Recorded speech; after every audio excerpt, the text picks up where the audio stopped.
بسم اللہ الرحمن الرحیم۔ ناظرین، ہم ڈاکٹر اسرار احمد رحمۃ اللہ علیہ کی کتاب منہج انقلاب نبوی کا مطالعہ کر رہے ہیں، اور انہوں نے انقلاب کے جو 6 مراحل بیان کیے ہیں، ان میں سے جو پہلا مرحلہ انہوں نے ڈیفائن کیا ہے، جس کا عنوان ایک نظریہ اور اس کی اشاعت ہے، اس کا مطالعہ مکمل کر چکے ہیں۔ نظریے کے حوالے سے ہم دیکھ چکے ہیں کہ نظریہ اگرچہ کہ ہمارا پرانا ہے، توحید کا نظریہ ہے، اگرچہ کہ پرانا ہے، لیکن یہ کہ اس کے اندر اب بھی اتنی جان ہے کہ اسے اگر اجاگر کیا جائے، اس نظریے کے تمام متضمنات اور مضمرات اگر کھولے جائیں، مقتضیات اگر ان پر عمل کیا جائے، تو وہ نظریہ آج بھی اپنے اندر ایک انقلابیت رکھتا ہے، اور موجودہ جو دنیا میں نظام ہے، جو ہمارے معاشرے میں جاری و ساری ہے، وہ اس نظریے کے ساتھ اس کا ایک تصادم ہے، اس کا ایک ٹکراؤ ہے۔ یہ ٹکراؤ فطری ہے، یہ تصادم فطری ہے۔ لہذا اس کے نتیجے میں اگر وہ ہر نظریہ اپنی بالادستی چاہتا ہے، ہر آئیڈیالوجی جو ہے اپنا غلبہ چاہتی ہے، اسی طرح توحید بھی اپنا غلبہ چاہتی ہے، تو اگر اس سچی اور کھری توحید کو مانا جائے تو اس کے نتیجے میں فوری طور پر انقلابی عمل کا آغاز ہو جاتا ہے۔ یہ تو ہم نے نظریہ توحید کی اس تعبیر کے اعتبار سے سمجھا ہے۔ پھر ڈاکٹر صاحب نے اس کی کچھ مقتضیات کو کھولا ہے، اس مقام پر سب کو نہیں کھولا۔ پیش نظر چونکہ انقلاب کی بات کرنا ہے، تو اس نظریے اور انقلاب کے بارے میں طے کیا جا چکا ہے کہ جی یہ تو انسان کے اجتماعی گوشے سے بحث کرتا ہے، لہذا نظریہ توحید کی وہ تعبیر کہ جو اجتماعی گوشے سے متعلق تھی، اس کو تو اس مقام پر ڈاکٹر صاحب نے کھولا ہے، اور اس کے لیے جو ہے انہوں نے 3 عنوانات مقرر کیے ہیں کہ یہ جو 3 نظام ہیں، سیاسی نظام، معاشی نظام، سماجی نظام، تو سیاسی نظام میں ہمیشہ حاکمیت کا ایک تصور ہوتا ہے، ظاہرہ اسی کی بنیاد پر قانون سازی ہوتی ہے۔ وہ حاکمیت کبھی فرد کے پاس ہوتی ہے، شخص کے پاس ہوتی ہے، بادشاہ کے پاس ہوتی ہے، اور کبھی عوام کے پاس ہوتی ہے۔ یہی دنیا نے دیکھا ہے، یہی اس کا تجربہ ہے۔ اسی طرح معاشی جو میدان ہے، اس میں ایک ملکیت کا تصور بنیادی جو ہے اس کا رول ہوتا ہے، عنصر ہوتا ہے وہ، اور ملکیت جو ہے اس کے لیے بھی 2 نظام دنیا نے دیکھے ہیں، ایک فرد کی ملکیت، اور گویا ہر کوئی شخص جو ہے وہ پوزیس کرنے کا، مالک بننے کا، اور بلکہ ذخیرہ اندوزی کرنے کا، بلکہ جو ہے وہ تجوریاں بھرنے کا حق رکھتا ہے۔ اور اس کے مقابلے میں ایک بالکل دوسرا تصور بھی نوع انسانی نے دیکھا ہے، اور وہ ہے کہ جس میں کسی کی کوئی ذاتی ملکیت نہیں ہے، جو کچھ بھی ایسٹس ہیں، اثاثہ جات ہیں، وہ کسی بھی صورت میں ہیں، وہ ساری کی ساری اجتماعی ملکیت ہیں، اور سب کا اس پر یکساں حق ہے۔ کسی کا خاص حق ملکیت اس پر نہیں ہے، بلکہ تمام لوگ اس پر یکساں طور پر حق ملکیت رکھتے ہیں۔ اسی طرح سماجی سطح پہ دنیا نے مختلف اونچ نیچ کے تصورات دیکھے ہیں، تو توحید کا جو نظریہ ہے وہ ان تینوں سطحوں پر ہماری جو رہنمائی کرتا ہے، اس کو ڈاکٹر صاحب نے یہاں پہ مختصراً بیان کیا ہے۔ وہ بتا رہے ہیں کہ در حقیقت حاکمیت نہ فرد کے لیے ہے، نہ اجتماعیت کے لیے ہے، نہ بادشاہوں کے لیے ہے، نہ جمہور کے لیے ہے۔ یہ در حقیقت حق ہے اللہ تبارک و تعالیٰ کا، سروری زیبا فقط اس ذات بے ہمتا ہے، حکمراں ہے ایک وہی باقی بتانے آزری۔ اور پھر ثابت کیا کہ توحید کا لازمی تقاضا یہ ہے، تو توحید کا جو لازمی جو اس کے لوازمات ہیں، ان میں سے ایک یہ ہے کہ آپ یہ حاکمیت اللہ کو منتقل کریں۔ اسی کا حق بھی ہے، اسی نے بنایا ہے، تو حاکمیت کا حق بھی اسی کا ہے، اور اپنے اس حاکمیت کے حق میں وہ کسی کی شرکت اسی طرح گوارا نہیں کرتا جیسے کہ وہ سجدے میں کسی کی شرکت کو گوارا نہیں کرتا۔ اور جیسے انسان کے دل میں سب سے بڑھ کر اللہ ہو جائے، اللہ سب سے بڑا ہو جائے، ایسے ہی جو اللہ تعالیٰ نے یہ زمین بنائی ہے جس پر انسان کو اختیار دیا ہے، یہاں انسان اللہ کی حاکمیت پر مبنی ایک نظام قائم کر کے دکھا دے۔ حضرت مسیح علیہ السلام کے الفاظ میں جیسے اللہ کی مرضی آسمانوں پر پوری ہوتی ہے، ایسے ہی اللہ کی مرضی زمین پر بھی پوری ہونے لگے۔ یہ اس توحید سے ایک سیاسی نظام اخذ ہو کر، ماخوذ ہو کر ہمارے سامنے آ جائے گا۔ اسی طرح معاشی میدان کے لیے جو بنیاد بنے گا کہ جس طرح خالق اللہ ہے، اسی طرح مالک بھی اللہ ہی ہے، یہ بھی اللہ کی ایک اہم صفت ہے، اور یہ اس کا حق ہے کہ وہی مالک ہو۔ تو انسانوں کے لیے در حقیقت امانت کا تصور ہے۔ کسی کے پاس اگر زیادہ ہے تو اللہ نے اس کے پاس زیادہ امانت رکھوائی ہے، کسی کے پاس اگر کم ہے تو اللہ تعالیٰ نے اس کو کم مکلف کیا ہے، اس لیے کہ اپنی امانت کا یہ بار اس پر کم ڈالا ہے۔ لیکن یہ کہ جس کے پاس زیادہ ہے وہ کڑے امتحان میں ہے، اس نے یہ بھی دیکھنا ہے کسی اور کا حق اس کے پاس آ گیا ہے، کوئی اس کے پڑوس میں رات بھوکا نہ سو رہا ہو، اور یہ یہاں سے چل کر پھر یہ کہ ایک مملکت کی سطح پر ایک پورا نظام تشکیل پاتا ہے۔ یہاں پہ صرف اس کا اصول بیان کر دیا گیا، صرف یہ ایک اصول کہ ملکیت بھی اللہ تعالیٰ کی ہے، اور باقی یہ کہ قرآن مجید نے اس کے مزید اصول بھی بیان کیے ہیں۔ اسی حوالے سے جو ہے ایک چند جو ہے وہ باتیں ہم نے سماجی نظام کے حوالے سے بھی دیکھ لیں۔ اس وقت عرض کرنے کا مقصد یہ ہے، مدعا یہ ہے کہ اگر ہم اسے مکمل طور پر سمجھنا چاہتے ہوں تو پھر ڈاکٹر صاحب کے وہ لیکچرز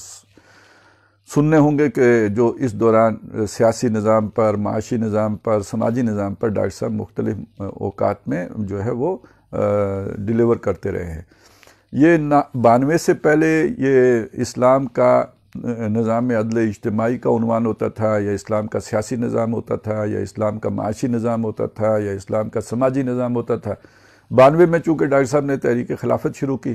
تو اس کے بعد پھر یہ عنوان ذرا سا بدل گیا، اور اب عنوان مقرر ہوتا تھا کہ خلافت کا سیاسی ڈھانچہ، خلافت کا معاشی نظام، خلافت کا سماجی نظام، یعنی وہ جو اسلام کی جگہ پہ خلافت کا لفظ آ گیا، کوئی بہت بڑی تبدیلی نہیں تھی، ایک سی بات تھی۔ لیکن جب ڈاکٹر صاحب نے اسے کتابی صورت میں مرتب کیا ہے تو چونکہ یہ وہ دور تھا کہ جب تحریک خلافت چل رہی تھی، تو ابتداً اس کا نام رکھا تھا خطبات خلافت۔ بعد میں اس کو ذرا تبدیل کیا، اور یعنی بعد میں لوگوں نے شاید تبدیل کیا یا ڈاکٹر صاحب نے خود کیا، میں نہیں جانتا، اس بات پہ کلیئر نہیں ہوں، لیکن یہ کہ وہ یہ تھا کہ عصر حاضر میں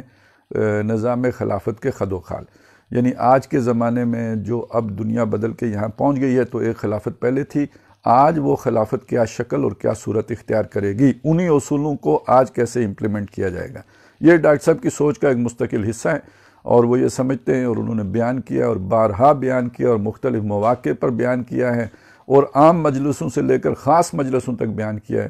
کہ ہمیں در حقیقت خلافت کے نظام کو برپا کرنے کے لیے اصول تو لینے ہوں گے دور خلافت راشدہ سے، لیکن یہ کہ ان اصولوں کو آج کے قالب میں روح کے طور پر ڈالنا ہوگا۔ قالب آج کا ہوگا، آپ قالب تبدیل نہیں کر سکتے۔ جیسے کسی کو مسلمان بناتے ہیں تو وہ جو بھی 5 فٹ کا ہے، 4 فٹ کا ہے، یا 6 فٹ کا ہے، یا 7 کا ہے، وہ کلمہ پڑھ لے مسلمان ہو جاتا ہے۔ اس کے لیے مسلمان بننے کے لیے کوئی خاص سائز کا قد نہیں ہے، اور مسلمان بننے کے لیے کوئی خاص سائز کا چھاتی کا جو ہے نا وہ ناپ نہیں ہے، یا یہ کہ پیٹ کا کوئی خاص ناپ نہیں ہے، بس جس قالب میں جو ہے وہ اگر اس قالب میں کلمہ پڑھ لیتا ہے وہ مسلمان ہو جاتا ہے۔ اسی طرح حاکمیت کا جو سا بھی تصور ہو، وہ قبیلوں والا ہو، یا یہ کہ بالکل ہی جو ہے وہ شخصیات والا ہو یا عوام والا ہو، اگر وہ وہی قالب اللہ کی حاکمیت کا اقرار کر لیتا ہے تو وہ اسلام کے لیے قابل قبول ہے۔ یہ اس سوچ کا حاصل ہے جو میں نے کچھ مختلف الفاظ میں ابھی آپ کے سامنے رکھا ہے۔ میں آج آگے نہیں بڑھنا چاہتا، یہاں پہ کچھ اشکالات رفع کرتے ہوئے میں آگے بڑھنا چاہتا ہوں۔ اللہ تعالیٰ نے ہمیں وقت دیا ہے گھر بیٹھنے کا، تو یہ چیزیں اگر ہم اچھی طرح سمجھ لیں، اور جو کچھ بھی مجھے بھی موقع ملا ہے کہ بھئی یہ چیزیں کھول کر آپ کے سامنے رکھ سکوں، اس لیے کہ عام حالات میں تو اتنی زیادہ جلدی ہوتی ہے اور وہ اتنا موقع بھی نہیں ہوتا کہ ان کو آدمی اتنا کھول کر بیان کر سکے، لیکن اسی سے پھر یہ ہے کہ غلط فہمیاں بھی پیدا ہوتی ہیں، لوگ مغالطوں کا بھی شکار ہوتے ہیں۔ تو مناسب یہ ہے میرا خیال ہے کہ ہم بے شک دھیرے دھیرے چلیں، لیکن تمام چیزوں کو سیٹل کرتے ہوئے چلیں، تمام اشکالات کو رفع کرتے ہوئے چلیں، تمام اعتراضات کو دور کرتے ہوئے چلیں۔ تو یہ جو ابھی میں نے آپ کے سامنے خاکہ پیش کیا کہ ڈاکٹر صاحب نے اس جگہ پہ یہ خاکہ پیش کیا، اس کو زیادہ جب ڈاکٹر صاحب نے مدون کیا اور مرتب کر کے پیش کیا، مختلف مواقع پہ پیش کیا، تو وہ بالکل ایک جیسے نا ایک دنیا کا جو نظام ہوتا ہے تو اس نظام کی جس طرح کے خد و خال ہوتے ہیں اس طرح کی چیز بنی۔ اسلام نے اگر بنظر ظاہر دیکھا جائے تو ایک مادہ پرستانہ سی صورت اختیار کر لی۔ اچھا، اس جگہ پہ ڈاکٹر صاحب پورے تیقن کے ساتھ، پورے یقین کے ساتھ اسلام کی یہ مادی تعبیر کرتے ہوئے ہمیں نظر آتے ہیں۔ اور ایک دوسرے مقام پر جس کا میں کل بھی حوالہ دے چکا ہوں، لیکن یہ کہ آج میں ذرا وہ عبارت بھی آپ کو پڑھ کر سناؤں گا، یہ ڈاکٹر صاحب کی جو ایک کتاب ہے اسلام کی نشت ثانیہ کرنے کا اصل کام، اس میں سب کو معلوم ہے جو بھی ڈاکٹر صاحب سے متعلق ہیں یا جنہوں نے بھی ڈاکٹر صاحب کو پڑھا ہے کہ یہ ڈاکٹر صاحب کی فکر کی سوچ کی بڑی بنیادی اہمیت کی حامل کتاب ہے۔ تو اس میں سب سے پہلا جو پوائنٹ انہوں نے اجاگر کیا ہے اور بہت جامعیت کے ساتھ اجاگر کیا ہے وہ یہ کہ فکر مغرب کا ہماگیر استیلاء ہے۔ مطلب یہ کہ جو بھی اس وقت دنیا میں فکر ہے وہ مغرب کا فکر ہے، اور وہ مغربی میں نہیں ہے، وہ مشرق میں بھی ہے، وہ شمال میں بھی ہے، وہ جنوب میں بھی ہے۔ اور ڈاکٹر صاحب نے اس میں ایک بات کہی ہے کہ کچھ ایسے عناصر کہ جو زندگی کی مین شاہراہ سے، یا یوں کہہ لیجئے کہ جو اس کا جو مین سٹریم ہے اس سے کٹے ہوئے ہیں، کہیں جزیروں میں آباد ہیں۔ اور ڈاکٹر صاحب کا اشارہ اس میں بالکل صاف ہے کہ جو بھی مدارس میں بیٹھے ہوئے ہیں، یا اب کہہ لیں کہ جو اکیڈمیز میں بیٹھے ہوئے ہیں، یا یہ کہ کوئی کہیں پہاڑوں کی کسی دامن میں بیٹھے کچھ لوگ، ان کو چھوڑ کر جو اصل زندگی کا رخ ہے وہ ایک ہی فکر پر ہے، جو مغرب، مشرق، شمال، جنوب ہر طرف پھیلی ہوئی ہے۔ اب اس فکر کے حوالے سے انہوں نے اپنا بنیادی نقطہ نظر بیان کیا ہے، اور وہ بنیادی نقطہ نظر کی تان جس بات پر جا کر ٹوٹتی ہے وہ یہ ہے، اور دوسری جگہوں پر اسے انہی الفاظ میں بیان بھی کیا ہے کہ یہ خالص دجالی تہذیب ہے جو پوری دنیا کے اوپر غالب ہے اور چھائی ہوئی ہے۔ گویا یہاں پہ انہوں نے اس فکر کے اندر کسی خیر کا ذکر نہیں کیا ہے۔ البتہ میں پچھلے ہی دنوں ایک جگہ پہ اس کی وضاحت کر چکا ہوں، وہ ایک علیحدہ مطالعہ تھا جو رک گیا ہے، ابھی نہیں ہو رہا۔ انشاءاللہ اس کو اسی انداز میں، جب اللہ تعالیٰ نے ہمیں اس کورنٹائن کے مرحلے سے نجات دی تو اس کو اسی طرح دوبارہ شروع کریں گے۔ وہاں میں نے واضح کیا ہے کہ نشست ثانیہ میں ڈاکٹر صاحب نے صرف اس کے جو ظاہری پہلو تھا اس پر بات کی ہے، اس کے باطن کی بات نہیں کی ہے۔ تو دوسری جگہوں پہ انہوں نے اس بات کو کھولا ہے کہ یہ مغربی فکر بھی، اس کے بھی دو حصے ہیں، ایک اس کا انر کور ہے اور ایک اس کا ڈیزلنگ ایکسٹیریئر ہے۔ علامہ اقبال کے الفاظ مستعار لیے ہیں۔ تو انر کور وہاں پہ انہوں نے مانا ہے کہ قرآنی ہے، اور ڈیزلنگ ایکسٹیریئر کو انہوں نے کافرانہ قرار دیا ہے۔ تو معلوم یہ ہوا کہ نشست ثانیہ میں جس شے کو وہ کافرانہ، اور جو کہہ رہے ہیں نا کہ اس کے ماتھے پر کاف فا را لکھا ہوا ہے،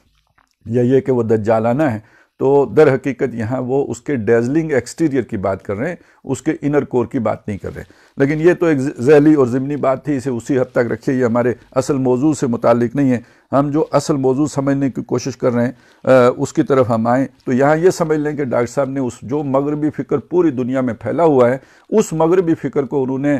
کافرانہ قرار دیا ہے۔ یہ بنیادی نقطہ نظر ہے، اور مادہ پرستانہ ہے، بالکل خالص، یعنی شرک پر مبنی ہے۔ اس کے بعد عالم اسلام پر مغرب کے سیاسی و فکری یورش کا ذکر کیا ہے، یعنی یہ کہ یہ جب وہاں پہ بنا ہے تو پھر اس کے بعد جو ہے نا اس نے جب سیلاب آیا ہے، عسکری غلبہ ہوا ہے مسلمانوں کے اوپر مغرب کا، تو وہ فکر بھی ساتھ آ گیا۔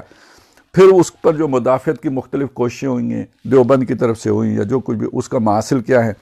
پھر انہوں نے ایک اور چیز بیان کیا یہاں پہ کہ یہ جو علوم عمرانی ہے، ان کا جو ارتقاء ہوا ہے، اس کے نتیجے میں جو اس علوم عمرانی کے ارتقاء کے نتیجے میں سٹرکچر بدلا ہے، یعنی پرانا سٹرکچر اور تھا جب اسلام پہلی دفعہ آیا تھا، اب یہ جو نئی دنیا ہے اس کا سٹرکچر بھی اور ہے۔ ایک تو وہ فکر ہے، وہ کافرانہ ہے، ایک سٹرکچر ہے جو اپنی افتاد میں نہ کافر ہوتا ہے نہ مسلمان ہوتا ہے۔ اس میں اگر فکر کافرانہ ڈال دو تو کافر ہو جائے گا، اس میں فکر اگر اسلامی ڈال دو تو وہ مسلمان ہو جائے گا۔ تو وہ جو ہے وہ ایک کافرانہ سٹرکچر جو ہے نا وہ بن کے سامنے آ گیا ہے۔ جب یہ کافرانہ سٹرکچر سامنے آیا اور اس کافرانہ سٹرکچر کے اندر یہ ملحدانہ فکر انجیکٹ کی گئی، تو اب پہلی دفعہ جو ہمارے مسلمان مفکرین تھے ان کے اندر یہ سوچ پیدا ہوئی کہ ہماری کوئی موحدانہ فکر بھی ہے کہ جو اس سٹرکچر کے اندر انجیکٹ کی جا سکے۔ تو ڈاکٹر صاحب کا نے ایک پورا چیپٹر باندھا اس پہ کہ اسلامی نظام حیات کا تصور اور 20ویں صدی عیسوی کی اسلامی تحریکیں، یہ تحریکیں اٹھی ہیں، ان تحریکوں نے کیا غلطی کی ہے۔ تو میں یہ اس وقت جو ہے نا یہ دو چیزیں آپ کو پڑھا کر یہ ثابت کرنا چاہوں گا، یا یہ چیز آپ پر اجاگر کرنا چاہوں گا کہ یہ جو ڈاکٹر صاحب نے منہج انقلاب نبوی کے اس حصے میں جو توحید کی یہ تعبیر کی ہے، یہاں پہ خاص طور پہ 3 حیثیتوں میں اسلام کا سیاسی نظام، معاشی نظام، سماجی نظام، اس پر انگلی اٹھی ہے اور اٹھائی گئی ہے، اور اس تناظر میں جائز اٹھائی گئی ہے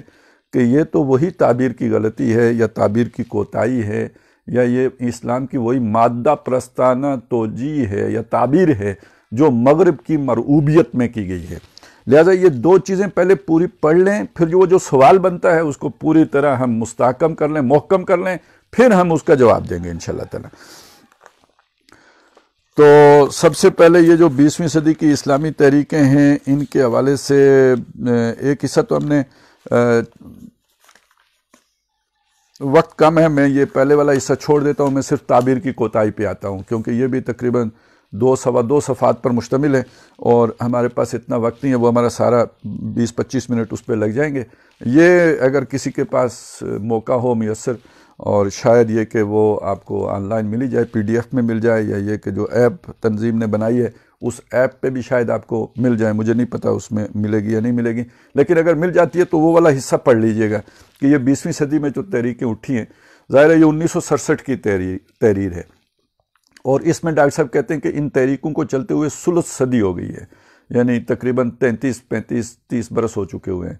تو اس کا مطلب یہ ہے کہ ڈاکٹر صاحب یہ سمجھ رہے ہیں اور یہ کہہ رہے ہیں کہ اتنے عرصے میں کامیاب ہونا ہوتا تو کامیاب ہو چکی ہوتی، ڈاکٹر صاحب کی نظر میں یہ ناکام ہو چکی ہیں، اور اس میں انہوں نے بیان کیا ہے کہ ناکامی کا ظاہری سبب یہ ہے کہ انہوں نے قبل از وقت جو ہے وہ ٹکر لے لی، اور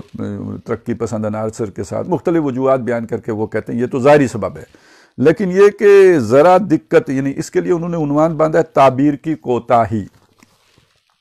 اس سے آپ کا ذہن جانا چاہیے، اگر آپ ان چیزوں سے متعلق رہے ہیں اور اس طرح کے مضامین پر غور و فکر کرتے رہیں اور مطالعہ کرتے رہیں، تو جماعت اسلامی سے ایک شخصیت علیحدہ ہوئے ہندوستان میں، وہ ابھی حیات ہے، مولانا وحید الدین خان، اور اللہ تعالیٰ نے انہیں دراز عمر عطا کی ہے، اور انہوں نے اس پورے فکر ہک سے پھر ان کا انحراف ہو گیا، منحرف ہو گیا پوری طرح، اور اعلانیہ انحراف ہوا۔ انہوں نے کوئی یہ نہیں کہ اندر ہی اندر جو ہے وہ بدل گئے ہوں اور اوپر انہوں نے چھلڑی وہی چڑھا کے رکھی ہو انقلابی، ایسا نہیں، وہ اوپر سے لے کے نیچے تک اور اندر سے لے کے باہر تک مکمل طور پر نہ صرف بدل گئے بلکہ انہوں نے کتابیں لکھ کر ثابت کیا کہ یہ تعبیر کی غلطی ہے، یعنی اسلام کی یہ والی جو تعبیر کی گئی یہ تعبیر ہی غلط ہے۔ اصل میں ان کا ایک پرتو ہیں، یا یوں سمجھ لیجئے کہ انہی کی ایکسٹینشن ہے یا ان کا تسلسل ہے ہمارے پاکستان میں، محترم جاوید احمد غامدی صاحب۔ تو ظاہر ہے آپ کو معلوم ہے کہ یہ کاؤنٹر نیریٹو والے سارے بزرگان ہیں، مولانا وحید الدین خان صاحب سے لے کے تو غامدی صاحب تک، اور ان کا یہ کاؤنٹر نیریٹو آج سے نہیں ہے، یہ تو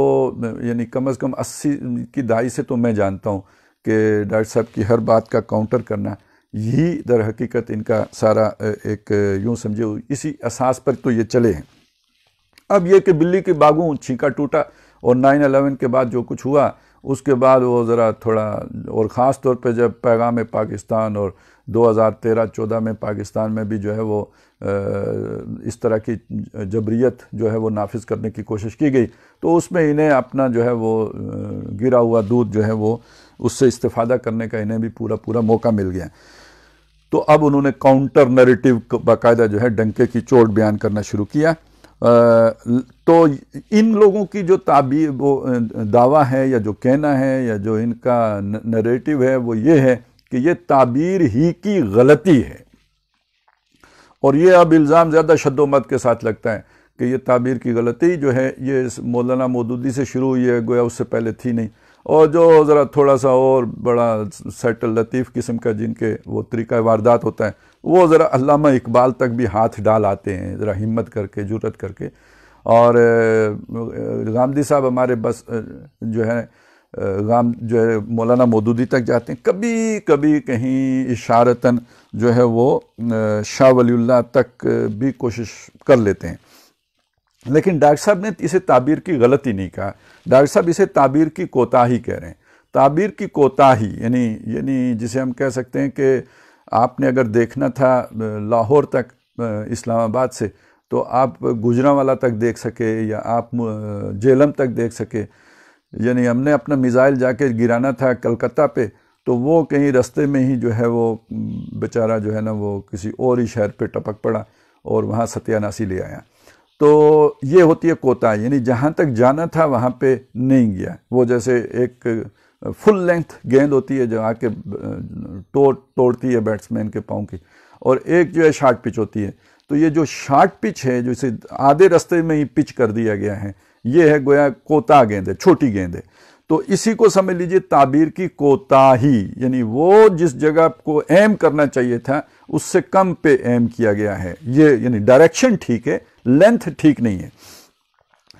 ذرا دقت نظر سے دیکھ لیا جائے، جائزہ لیا جائے تو معلوم ہوتا ہے کہ ان تحریکوں کا مطالعہ اسلام ان تحریکوں کا، اور تحریکوں کا مراد یہ ہے کہ ظاہر ہے ان کے بانیوں نے اور ان کے مفکرین نے جو مطالعہ کیا وہی ان تحریکوں نے اڈاپٹ کیا ہے، تو ان کا جو مطالعہ اسلام ہے، جو جس نظر سے انہوں نے اسلام کو پڑھا ہے، اسی مغربی نقطہ نظر پر مبنی ہے جس میں روح پر مادے اور حیات اخروی پر حیات دنیاوی کو فوقیت حاصل ہے۔ یعنی ڈاکٹر صاحب یہ کہتے ہیں، یہ جو اسلام کا یہ والا جو انہوں نے تعبیر بنائی ہے، تو اس کے پیچھے جو نقطہ نظر ہے، جو ذہن کار فرما ہے، جو نقطہ نظر ہے، جو آپ کا سوچنے کا انداز ہے، وہ وہی ہے جو مغرب کا ہے۔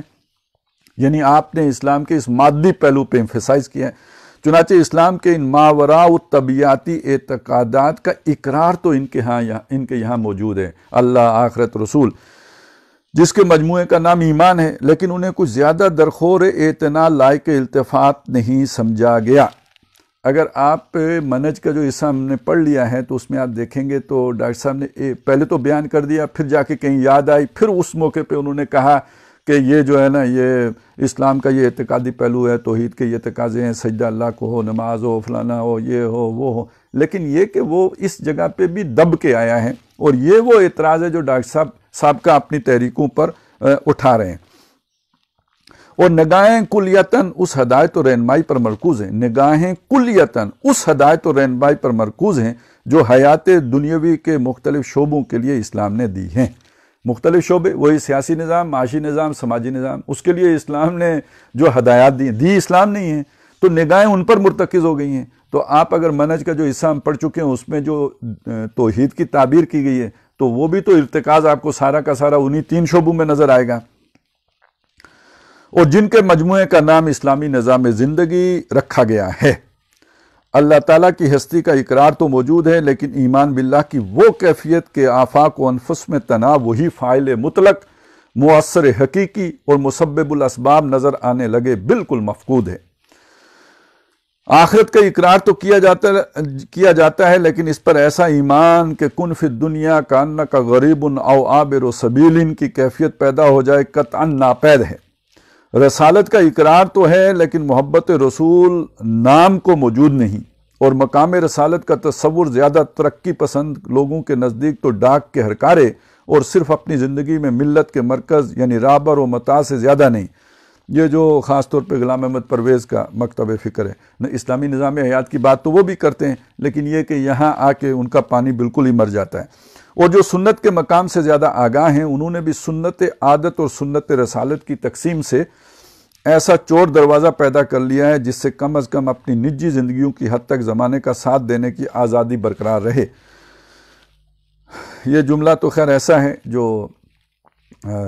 آب زر سے لکھے جانے کا قابل ہے، اور اس کی اینک لگا کے اگر جو قائل ہیں اب ان کے جو متوسلین اور متعلقین ہیں اس کی روشنی میں انہیں بھی دیکھا جائے تو وہ بھی ادھر ہی کھڑے نظر آئیں گے کہ کم از کم اپنی نجی زندگیوں کی حد تک تو بہرحال وہ معاملات اپنے لیے جو ہے ہفتے کے دن مچھلیاں پکڑنے والے کر لیے گئے ہیں۔ گویا ایمان کا صرف وہ اقرار پایا جاتا ہے جو قانونی اسلام کی بنیاد ہے۔ گویا ایمان کا صرف وہ اقرار پایا جاتا ہے جو قانونی اسلام کی بنیاد ہے، اور یہ کیفیت کہ ایمان انسان کا حال بن جائے، نہ صرف یہ کہ موجود نہیں ہے بلکہ اس کی کسی ضرورت اور اہمیت کا احساس بھی سرے سے ان کا ہے۔ تو ڈاکٹر صاحب جب ان تحریکوں کی ناکامی کے اسباب بیان کر رہے ہیں تو اس میں پہلا سبب یہ بیان کرتے ہیں کہ ان کا نقطہ نظر بھی مغربی نقطہ نظر، مادہ پرستانہ نقطہ نظر، اسلام کے قانون کے اوپر نظر والا ہے۔ جو اسلام کی اصل روح ہے، جو اس کی اصل بنیاد ہے، جو اصل اس کی اسپرٹ ہے، جو اس رسم کے اندر دوڑتے خون کی مانند ہے، یعنی وہ جو اللہ پر ایمان، آخرت پر ایمان، رسالت پر ایمان، یہ وہ حال بن جائے اور سنت پر انسان جو ہے وہ بلا چوں چرا عمل کرنے والا ہو جائے، یہ ان تحریکوں میں ہمیں مفقود نظر آتی ہے، اور اصل ناکامی کا سبب یہ ہے۔ پھر اسی کو جا کے آخر میں کنکلوڈ کیا ہے کہ اب ضرورت کس کام کی، کرنے کا اصل کام وہ حصہ بھی ہم بعد میں پڑھیں گے ابھی، لیکن ابھی یہاں پہ میں چاہتا ہوں کہ اس کو آپ اس میں ذرا سمجھ لیجئے کہ اب آپ دیکھیے کہ یہ اعتراض ڈاکٹر صاحب نے کیا کس پر؟ جماعت اسلامی پر، کس پر؟ اخوان المسلمون پر، کس پر؟ دنیا میں جو اس نوعیت کی دیگر تحریکیں اٹھی تھیں ان پر ڈاکٹر صاحب نے یہ اعتراض کیا۔ یہ اعتراض کیا 1967 میں، 1985 میں یہ منہج انقلاب نبوی جو ہے جب مرتب ہوئی ہے، تو اس میں جب ڈاکٹر صاحب نے توحید کے یہ 3 پہلو نکھار کر سامنے رکھ دیے کہ اس سے سیاست میں یہ تبدیلی آتی ہے، معیشت میں یہ تبدیلی آتی ہے، اور سماجی نظام میں یہ تبدیلی آتی ہے، تو بات تو وہی ہو گئی۔ لہذا جن لوگوں کو ڈاکٹر صاحب سے کسی بھی وجہ سے بغض پیدا ہوا، وہ ڈاکٹر صاحب کی کسی غلطی کی وجہ سے پیدا ہوا ہو، ڈاکٹر صاحب نے ان کا کوئی حق مارا ہو جس کی وجہ سے ان کے اندر ڈاکٹر صاحب کے لیے بیزاری اور نفرت کی کیفیت پیدا ہو گئی ہو، یہ میں ان لوگوں کی بات کروں، باہر والوں کی نہیں، جو اندر ڈاکٹر صاحب کے لگائے ہوئے پودے کے پھل کھا رہے ہیں، لیکن یہ کہ ڈاکٹر صاحب سے ایک چڑ بھی رکھتے ہیں، بغض بھی رکھتے ہیں، اناد بھی رکھتے ہیں، دشمنی بھی رکھتے ہیں، اور اندر ہی اندر کوڑتے اور جلتے بھی ہیں ان کو، جو بھی کوئی اگر عزت دے اس سے بھی۔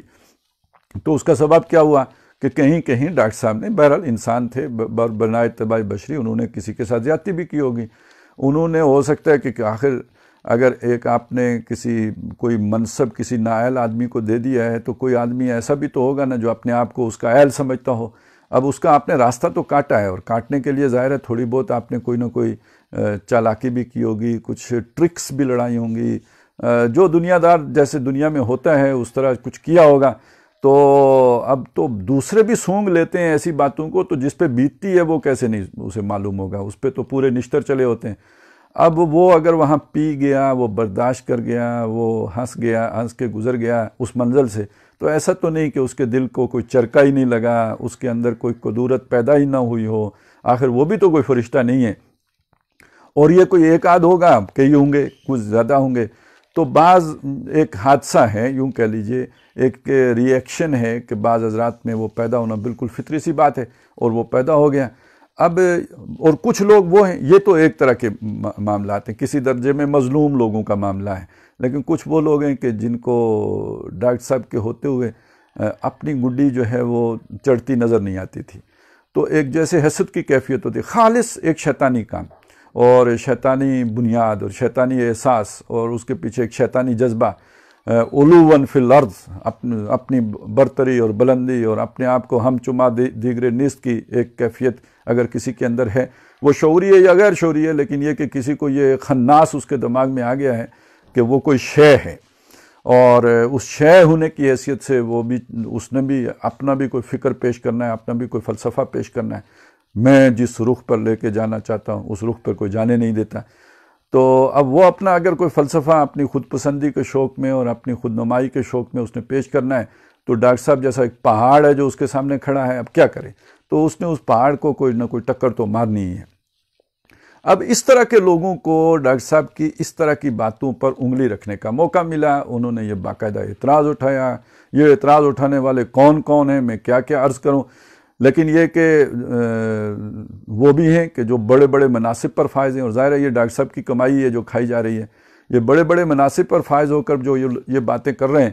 کہ یہ بڑا تضاد ہے۔ بڑے اہم منصب پر بیٹھے بندہ کہہ رہے ہیں کہ منہج انقلاب نبوی میں اور نشأت ثانیہ میں جو ڈاکٹر صاحب نے تھیم پیش کیا، اس میں بڑا تضاد ہے، بڑا واضح تضاد ہے۔ اسی طرح 2017 کے سالانہ اجتماع میں آپ نے سن ہی لیا ہوگا نا، سب نے ہی سنا ہوگا، تنظیم کے ساتھیوں نے سنا ہوگا کہ ڈاکٹر صاحب کے اپنے ہی بھتیجے نے اور ڈاکٹر صاحب سے مقرر کردہ معمور شدہ بیٹے جو امیر بنا کے انہوں نے ان کے جو بیٹے بٹھائے ہوئے ہیں، ان کی صدارت میں جو ارشادات فرمائے تھے، جس میں ڈاکٹر صاحب کو جا کے غلام احمد پرویز کے ساتھ جوڑنے میں بھی، اور صرف ڈاکٹر صاحب کو نہیں، ساتھ ہی مودودی صاحب کو بھی لپیٹا مارتے ہوئے غلام احمد پرویز کے ساتھ لے جا کر پوری ڈٹائی کے ساتھ جوڑ دیا تھا، تو اس کی اصل بنیاد کیا ہے؟ اس کی بنیاد یہ ہے۔ اب یہاں کس کو مغالطہ ہے میں نہیں جانتا، کون جان بوجھ کے مغالطہ پیدا کر رہا ہے، قاسیت القلوب، یہ بھی فیصلہ ظاہر ہے اللہ ہی نے کرنا ہے، لیکن یہ کہ بہرحال بات تو ہے نا، کوئی بات تو ہے نا جس کا بتنگڑ بنا ہے، کوئی رائے تو ہے نا جس کا پہاڑ بنایا جا رہا ہے۔ تو یہ بیٹھ کے سمجھنے کی چیزیں ہوتی ہیں۔ کسی کو اگر شیطان نے اس طرح کا کوئی اشکال ڈال ہی دیا ہے، کوئی القاء ہو ہی گیا ہے اس کی طرف، شیطان کی طرف سے، تو اگر وہ بات کھولی جائے، دل میں نہ رکھی جائے، یا اپنے وہ مخصوص جو مرید پیدا کر لیے ہیں روبوٹس، انہی کے ساتھ اسے نہ ڈسکس کیا جائے، بلکہ یہ کہ اسے لوگوں کے سامنے کھول کے رکھا جائے، تو کوئی اسے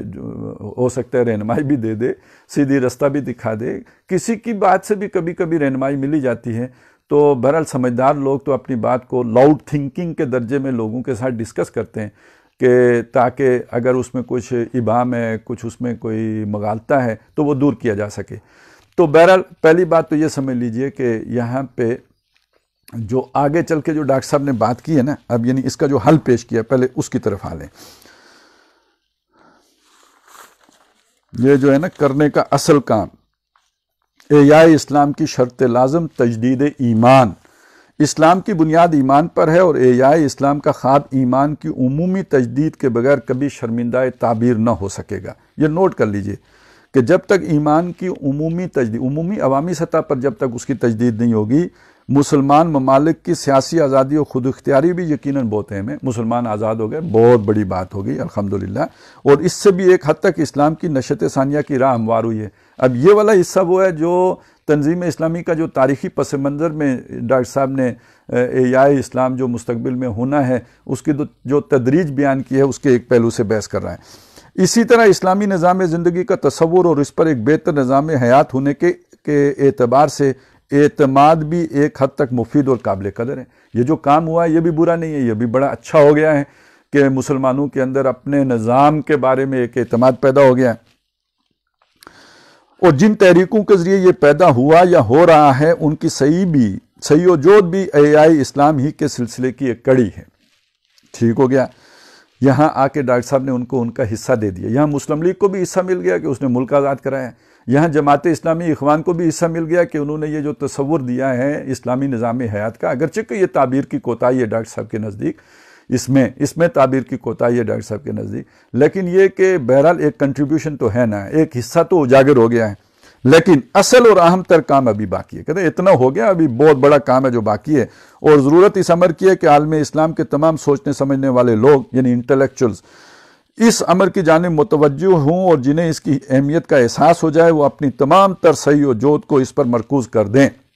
یاد رکھیے ابھی انجمن نہیں بنی ہے، 1967 کی تحریک ہے، اب وہ لوگوں کو کہہ رہے ہیں اس کام کی طرف متوجہ ہو جائیں کہ امت میں تجدید ایمان کی ایک عظیم تحریک برپا ہو، اور ایمان نرے اقرار اور محض قال سے بڑھ کر حال کی صورت اختیار کر لے۔ ایمان لا محالہ کچھ ماوراء الطبیعاتی حقائق پر یقین کا نام ہے، اور اس راہ کا پہلا قدم یہ ہے کہ انسان ان دیکھی حقیقتوں پر دکھائی دینے والی چیزوں سے زیادہ یقین رکھے، اور سر کے کانوں سے سنی جانے والی باتوں سے کہیں زیادہ اعتماد ان باتوں پر کرے جو صرف دل کے کانوں سے سنی جا سکتی ہیں۔ گویا ایمان بالغیب اس راہ کی شرط اولین ہے، اور اس کے لیے فکر و نظر کا یہ انقلاب اور نقطہ نظر اور طرز فکر کی یہ تبدیلی لازمی اور لابدی ہے کہ کائنات غیر حقیقی اور محض وہمی اور خیالی نظر آئے۔ یہ الفاظ نوٹ کیجئے، کائنات غیر حقیقی اور محض وہمی اور خیالی نظر آئے،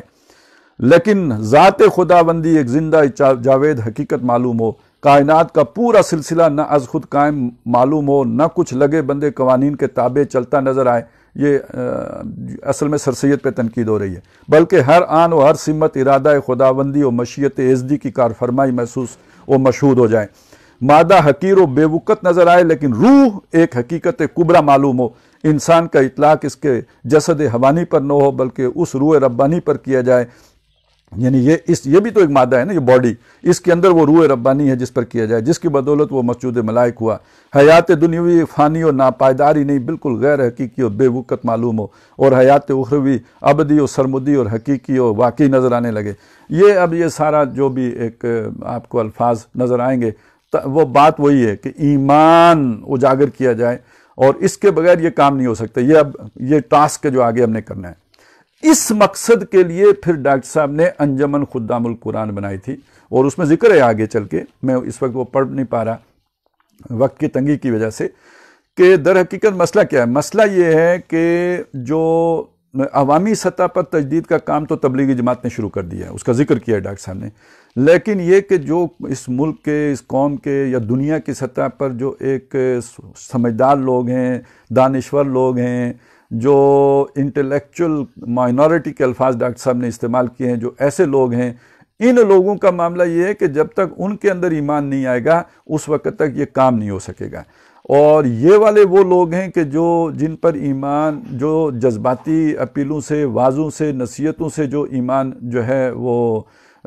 لانے والے نہیں ہیں، بلکہ یہ کہ جب تک آج کی سطح پر، آج کے علمی سطح پر آ کر ان ماورائی طبیعتی حقائق کو دلائل سے ثابت نہیں کیا جائے گا۔ وہی بات جو تنظیم اسلامی کی قرارداد تاسیس کی آخری پیراگراف میں بھی ہے کہ مدلل ابطال کیا جائے آج کے نظریات کا، اور اس کے ساتھ جو دوسری بات یہ کی گئی ہے کہ نہ صرف ان کا مدلل ابطال ہو بلکہ یہاں یہ کہ ایک ریکنسٹرکشن ہو ایمان کے دلائل کی، اور اس کو جو ہے ان لوگوں کے سامنے اجاگر کیا جائے تاکہ وہ بھی ان دلائل سے متاثر ہو کر ایمان لائیں۔ اس مقصد کے لیے ایک قرآن اکیڈمی کا قیام عمل میں لایا جائے۔ اس کام کے لیے ڈاکٹر صاحب نے لوگوں کو آگے بڑھیں، جو سمجھدار لوگ ہیں آگے بڑھیں، آگے بڑھ کر کیا کریں؟ چندے دیں، آگے بڑھ کے مدد کریں، تعاون کریں تاکہ قرآن اکیڈمی بنے، تاکہ اس میں ایک جو ہے ایک ادارہ انجمن خدام القرآن کے بنایا جائے اور اس کے تحت ایک قرآن اکیڈمی بنائی جائے جو یہ کام کرے، ایمان کی تجدید ہو۔ تو یہاں پہ سمجھ لیجئے کہ یہ صرف جو ہے نا کچھ لوگوں کی بادشاہی قائم کرنے کے لیے یہ ادارے نہیں بنے، یہ ادارے بنے تھے اس مقصد کے لیے، اور یہ صرف عوامی سطح پر اس درس قرآن کے لیے نہیں بنے کہ جو صرف عوام کو موٹیویشن دینے والا ہو، بلکہ یہ ادارے بنائے اس لیے گئے تھے، وعدے اس پر، لوگوں سے چندے اس وعدے پر لیے گئے تھے، ان سے تعاون اس وعدے پر مانگا گیا تھا کہ تاکہ ہم اس اعلیٰ علمی سطح پر اس جو ہے وہ ایمان کو ثابت کر سکیں لوگوں کے سامنے۔ تو یہ تو ہے اس کا پس منظر۔ اب ہم اس کو تعلق جوڑتے ہیں منہج کے اس جو ہمارے سامنے جو بحث آئی ہے اس کے ساتھ۔ اب دیکھیے آپ نے یہ جو نظام کھڑا کیا ہے، سیاسی معاشی سماجی نظام، یہ کس نظریے سے کھڑا کیا ہے؟ یہ توحید کے نظریے سے کھڑا کیا ہے۔ لوگ توحید ہی کو نہ مانتے ہوں تو اس نظام کی طرف ان کے اندر موٹیویشن کدھر سے آئے گی؟ بنیادی نظریہ توحید ہے، توحید دل میں راسخ نہ ہو تو یہ محض یہ الفاظ کیسے اسے اپنی طرف کھینچ لیں گے؟ اور یہ بات اپنی جگہ پہ ایک حد تک صحیح بھی ہو سکتی ہے، الفاظ کچھ لوگوں کو تو کھینچ ہی لیں گے،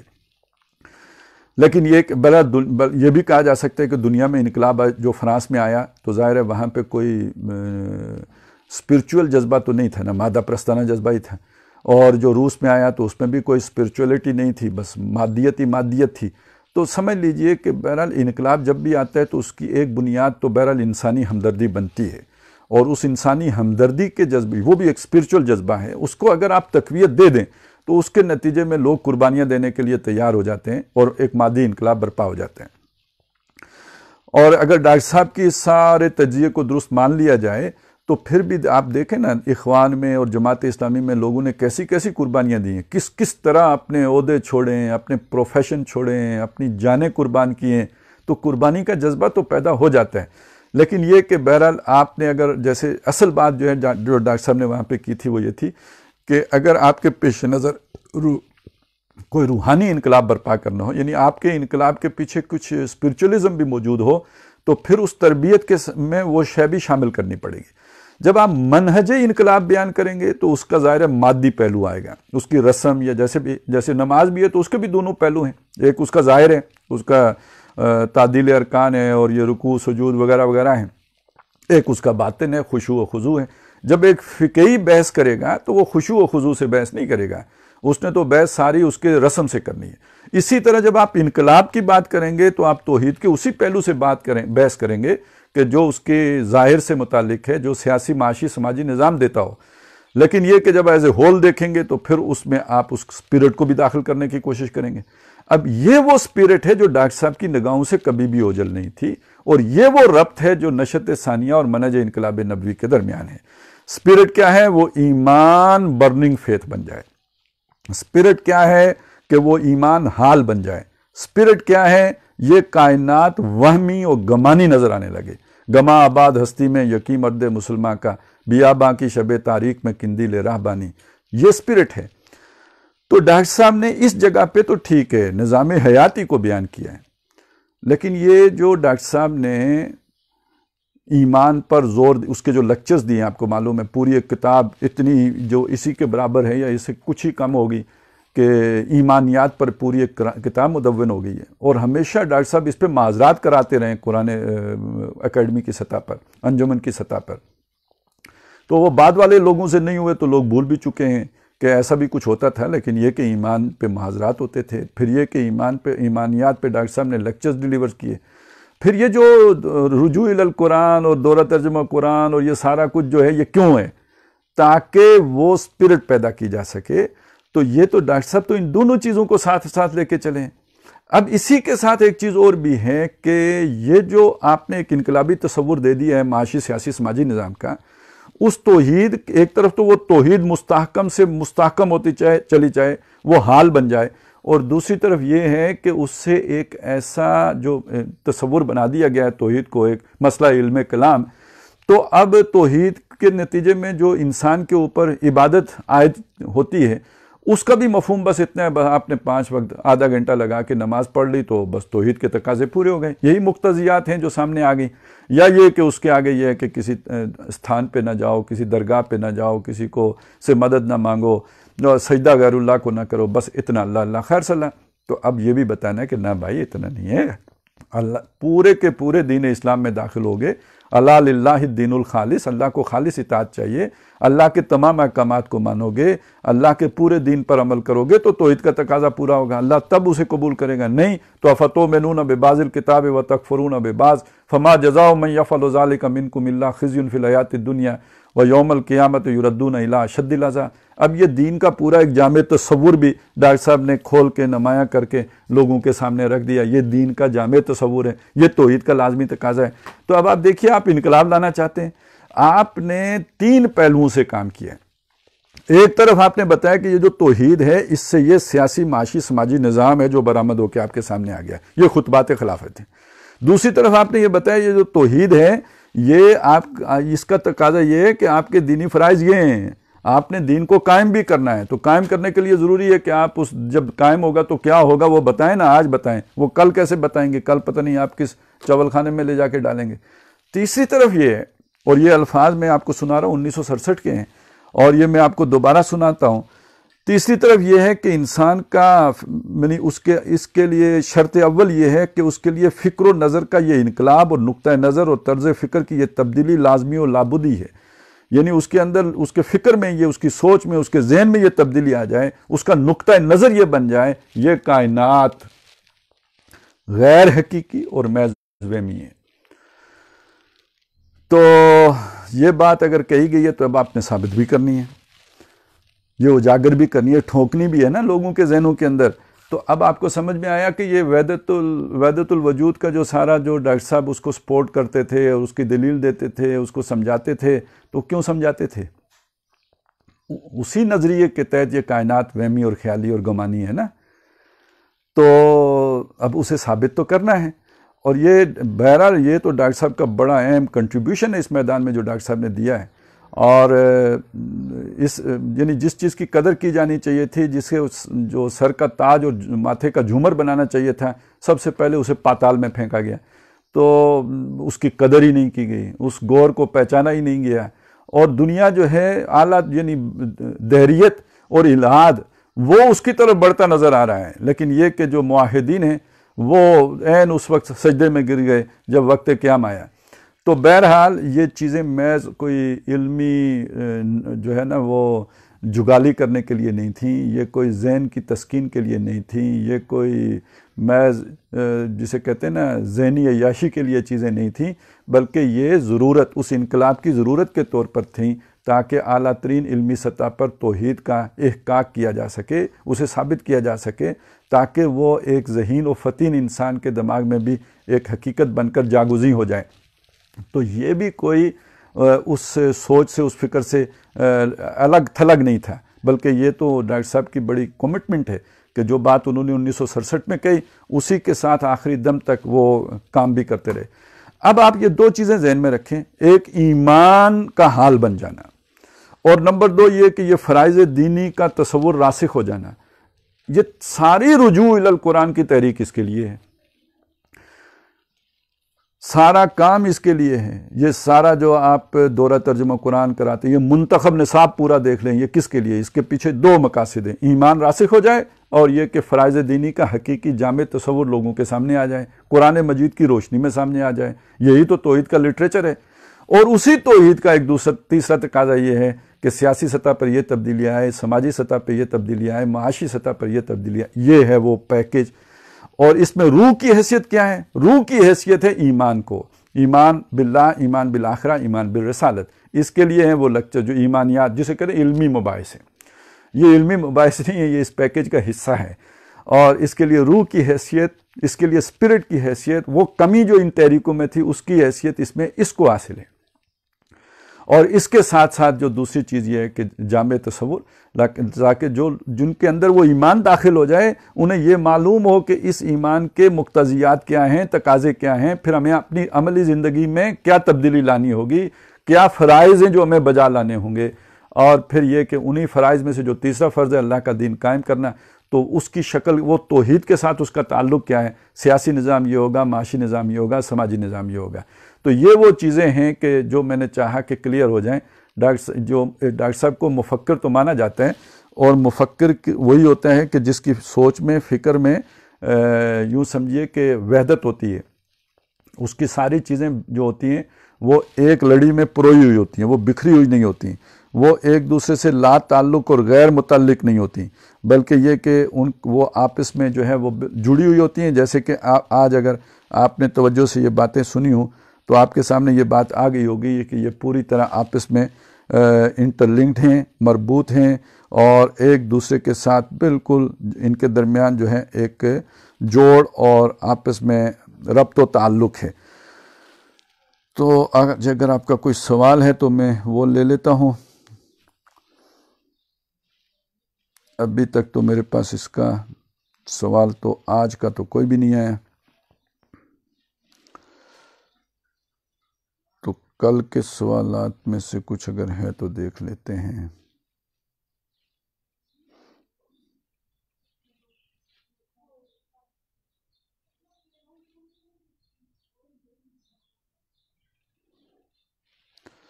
اچھا جی،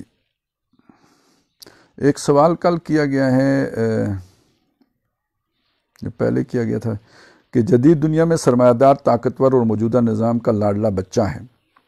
جہاں ایک طرف وہ ملک کو کثیر زر مبادلہ کما کر دیتا ہے، وہاں وہ روزگار دیتا ہے اور معیشت میں کافی حد تک دخیل ہوتا ہے۔ میرا سوال یہ ہے کہ اسلامی نظام میں سرمایہ دار اپنا سرمایہ نکالے یا ملک سے باہر بھیجے تاکہ معیشت کمزور ہو، تو اسلامی ریاست کیا کرے گی؟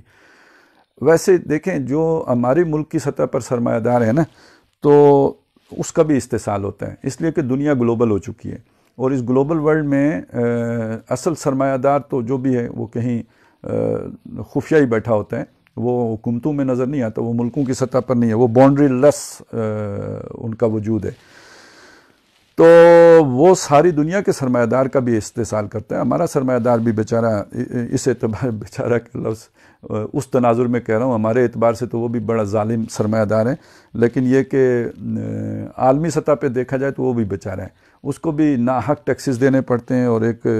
ایمان بھی اگر ہے تو جھوٹ بولنا پڑتا ہے ٹیکس بچانے کے لیے، نہیں تو اس کے پلے کچھ نہیں رہتا۔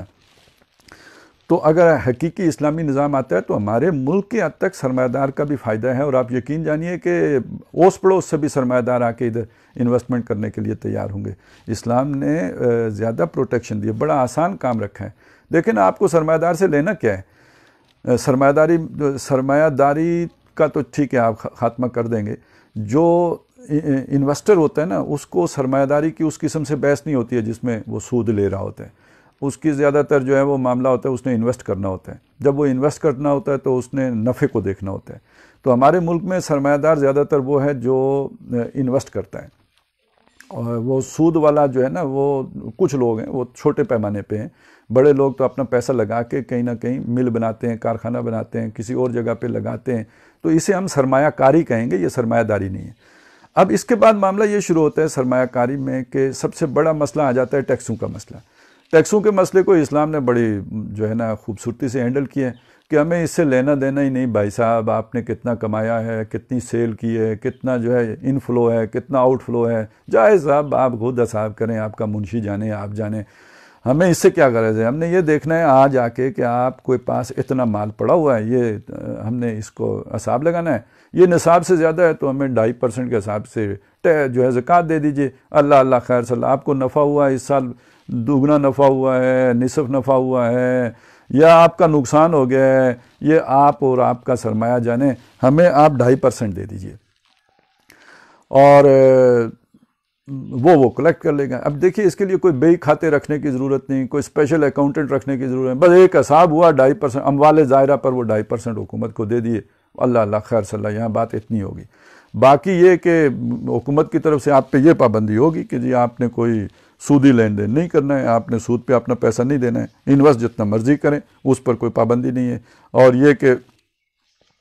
وہ تو خیر کمپٹیشن جب ہوگا تو ریٹ وغیرہ تو خود ہی تعین ہو جائے گا ان کا, اس میں میرا خیال ہے حکومت کو اتنا دخل دینے کی ضرورت ہی نہیں ہوگی. فری مارکیٹ اور اسی پہ پھر پرائسز خود طے ہوتی ہیں جب کمپٹیشن ہوتی ہے. تو وہ ماحول تو حکومت کو بنانا ہوگا کہ کمپٹیشن ہو, اجارہ داری نہ ہو, مونوپلی ہوگی تو پھر وہ ریٹ اپنی مرضی کے مقرر کیے جائیں گے. تو یہ کچھ چیزیں تو کنٹرول ہوں گی, لیکن یہ کہ اس میں جو سرمایہ کار ہے وہ اسے ضرور اپنا فائدہ نظر آئے گا, اور وہ ارد گرد کے ممالک کا سرمایہ کار بھی یقیناً ہمارے ملک کی طرف جو ہے وہ سرمایہ کاری کرنے میں دلچسپی لے گا. اور سرمایہ کار کو سب سے بڑی شے امن چاہیے ہوتا ہے, اور جہاں پہ اسلام ہوتا ہے وہاں امن ہوتا ہے, اور امن ہو تو سرمایہ کار کی وہی جنت بنتی ہے.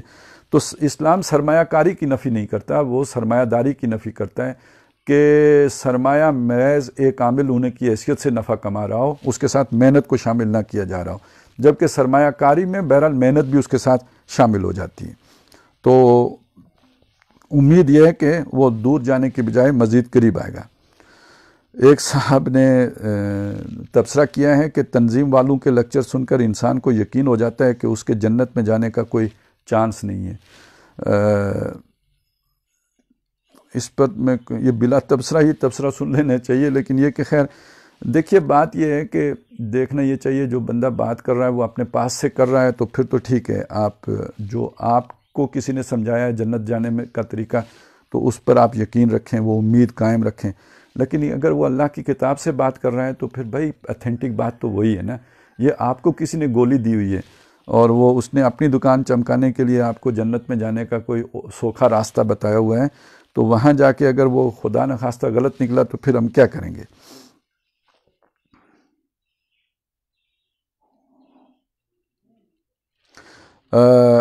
یہ امت اللہ ہیں, خاتون ہوں گی, کہ جیسے اس کتاب کے مطالعے کے پہلے دن آپ نے ڈاکٹر صاحب کو کوٹ کیا کہ ہمارے حالات اور نبی اکرم صلی اللہ علیہ وسلم کے حالات میں 1400 برس سے زیادہ کا تغیر و تبدل ہوا ہے, اور انسان کی تمدنی اور عمرانی فکر میں بہت کچھ ارتقاء ہوا ہے, یا اس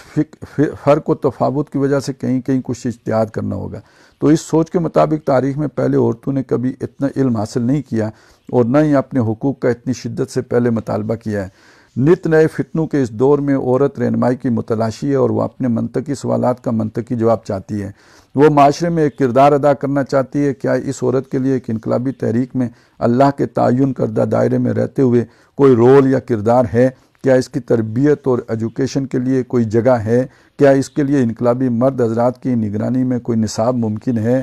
کیا فریضہ اقامت دین اور منہج انقلاب نبوی کے حوالے سے آپ اور شبان المسلمین کے پاس خواتین کے لیے کوئی اجتہادی حکمت اور حکمت عملی ہے؟ آپ کے تفصیلی جواب کا انتظار رہے گا. جزاک اللہ خیر. تو ماشاءاللہ وہی بات ہے جو ایک حدیث میں آتی ہے کہ اس خاتون نے اپنا مقدمہ کس خوبصورتی سے لڑا ہے, تو یہ مقدمہ بھی بہت خوبصورتی سے پیش ہوا ہے. اور اس وقت جو لوگ معاشرے میں تبدیلی لانے کے خواہش مند ہیں ہم سمیت, تو ان سب کے سامنے یہ سوال ہے کہ بہرحال یہ متقاضی ہے وقت اس بات کا کہ جو خواتین ہیں ان کا رول معین کیا جا سکے. بہرحال ایک رول تو نیچرل ہے, وہ اپنی اولاد کو اگر اس کام کے لیے سب سے پہلے تیار کریں, ان کی تربیت کریں, ان کے ذہن کے اندر یہ بغاوت پیدا کریں اس نظام کے خلاف, اور پھر ان کی قربانی, ان کے پروفیشن کی قربانی, ان کے اچھے کیریئر کی قربانی, اس سے آگے بڑھ کر یہ کہ کبھی وقت آئے تو ان کی جان کی قربانی, یہ سب جو ہے اپنے اندر حوصلہ رکھیں اور ان کو ایسی تیاری دیں. اور اس سے بڑھ کر بھی یہ کہ اپنی زندگی کو بے شک مشکل رکھیں, سادہ رکھیں, اور مشکل اس اعتبار سے کہ جب آپ سادہ رکھیں گے تو معاشرے اپنے عزیز و اقارب جو ہے وہ آپ کی زندگی کو مشکل بنا دیں گے. تو کوشش یہ کریں کہ جو بھی ان کے گھر کے مرد کمانے والے ہیں ان کا اس پر کم سے کم وقت صرف ہو, زیادہ سے زیادہ وقت اللہ کے دین پر صرف ہو. تو یہ کنٹریبیوشن تو ہے, لیکن اس یہاں جو ڈیمانڈ کی گئی ہے وہ اس کنٹریبیوشن سے آگے کی گئی ہے کہ ایکٹیولی آگے بڑھ کر میدان میں آ کر تو وہ کیا حصہ لے سکتی ہیں. تو بہرحال یہ سوچنے کی بات ہے، ہم بھی سوچیں گے، اس پر غور کریں گے، اپنے جو بھی ہمارے سوچنے والے لوگ ہیں، جو ہماری شورا ہے، اس میں بھی اس آپ کے مقدمے کو انشاءاللہ تعالی رکھیں گے. یہ نور البصر شمس صاحب ہیں، انہوں نے کہا ہے کہ جزاک اللہ مفتی صاحب. بھائی میں مفتی نہیں ہوں. آپ نے جس طرح سے ان کتابوں کے نظریات سمجھائے ہیں عام آدمی کے لیے خود سمجھنا مشکل ہے. کیا ان کتابوں کا کوئی موبائل پرنٹ ہے یا ہو سکتا ہے؟ اگر ایسا ہو جائے تو اس کو پڑھنے کے بعد آپ کی بات سمجھنا بھی ہر خاص اور عام کے لیے آسان ہوگی. جی یہ آپ کو جو ہے نا میں کوشش کروں گا کہ کوئی لنک ایسا مہیا کر سکوں جس پہ آپ کو ان کتابوں کا جو ہے وہ آن لائن جو ہے سافٹ کاپی آپ کو ان کتابوں کی مل سکے. بات آپ کی صحیح ہے. ہم بھی کوشش کریں گے کہ مطالعے کے دوران اگر اسکرین پر وہ کسی طرح پرنٹ جو ہے وہ جا رہا ہو تو سننے والوں کے لیے آسانی ہو جائے گی. اس کے علاوہ آپ کا کوئی الیکٹرانک میڈیا چینل ہونا چاہیے. اس بارے میں یقیناً آپ نے سوچا ہوگا، مگر اس میں مشکلات کیا ہیں جبکہ آزادی رائے کا حق سب کو حاصل ہے. اور پرنٹ میڈیا بھی یعنی اخبار بھی چاہتے ہیں ہمارا ہو، اور چینل سے مراد ان کا الیکٹرانک میڈیا چینل جو مین سٹریم چینلز ہیں جیسے اس طرح کا چینل چاہتے ہیں. تو بھئی یہ اتنا مشکل کام ہے کہ آپ یقین مانیں کہ ہم نے سوچا بھی نہیں ہے. اس پہ اتنا اخراجات ہیں اور اس کے لیے اتنا سرمایہ چاہیے. اچھا جی، ایک بڑا چبھتا ہوا سوال کیا گیا ہے نجم تمیم صاحب کی طرف سے. کہتے ہیں محترم، اللہ کے آخری پیغمبر رسول نبی محمد صلی اللہ علیہ وسلم اللہ کے رسول تھے یا کوئی انقلابی لیڈر؟ تو بصد احترام عرض ہے کہ انقلابی لیڈر جو ہم نے دنیا میں دیکھے ہیں وہ شاید وہ ہوں گے، لوفر لفنگے ہی ہوں گے، لیکن یہ کہ اللہ تعالیٰ نے دنیا میں انقلاب لانے کے لیے رسول بھیجے ہیں اور سارے رسولوں کا مشن یہی رہا ہے. سورہ حدید آیت نمبر 25 ہے، لَقَدْ أَرْسَلْنَا رُسُلَنَا بِالْبَيِّنَاتِ، ہم نے رسول بھیجے، واضح نشانیاں دے کر بھیجے، بینات معجزے دے کر بھیجے. وَأَنزَلْنَا مَعَهُمُ الْكِتَابِ، ان کے ساتھ کتابیں بھی اتاری، والمیزان، نظام عدل اجتماعی کا توازن بھی اتارا. اور یہ سارا کچھ کرنے کا مقصد یہ تھا لِيَقُومَ النَّاسُ بِالْقِسْطِ، تاکہ لوگ انصاف پر کھڑے ہو جائیں. اور ظاہر ہے جن لوگوں نے ظلم کیے ہوئے ہیں وہ یہ باتیں ماننے کے لیے تیار نہیں، وہ لاتوں کے بوت ہیں، وہ کہاں مانیں گے ان باتوں کو. لہٰذا وَأَنزَلْنَا الْحَدِيدَ فِيهِ بَأْسٌ شَدِيدٌ، ہم نے لوہا بھی اتارا ہے جس میں جنگ کی سخت صلاحیت ہے. تو حضرت موسیٰ علیہ السلام نے بھی جنگ کی ترغیب دی ہے، محمد رسول اللہ نے بھی دی ہے. تو آپ کو جنہوں نے یہ پڑھایا نا، یہ ساری دفاعی جنگیں تھیں تو انہوں نے غلط پڑھایا ہیں. تو رسول تو آتے ہی تبدیلی پیدا کرنے کے لیے ہیں. اللہ کے نبی نے پہلے دن بالکل شروع میں، اچھا یہ بھی آپ کو آدھا سناتے ہیں یہ مولوی،